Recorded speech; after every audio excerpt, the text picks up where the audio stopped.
it's being held captive by your inability to forgive you. Now here's the irony. Here's the irony. See if I can get this closer to me. Here's the irony. And shout out to iPhone.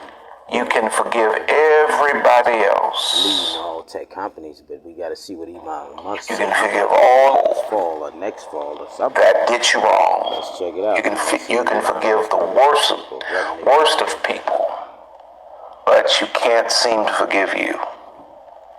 It's in my opinion, it's a demonic stronghold that is designed to keep the best of you buried. The inability to forgive yourself is a demonic stronghold that is designed to keep the best of you buried.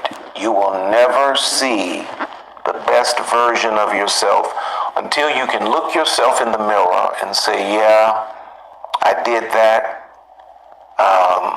but that does not define who I am, and it did not define who I am, and it does not define who I am. I did that. I choose to take the lesson and the wisdom over the pain and the shame. And let's add a third one to that list, the guilt. When you get to a place that you can forgive yourself,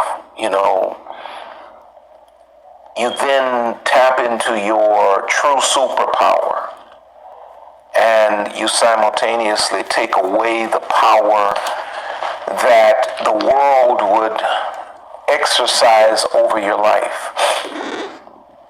I was recently on a call with certain leaders, and it was open. I opened it up. It wasn't a private call. I shared the number publicly, and so I opened the lines for people to ask questions and to make comments, and a certain person got on there and started challenging me about my position in ministry, even though I've been divorced and I have the kind of history that I have.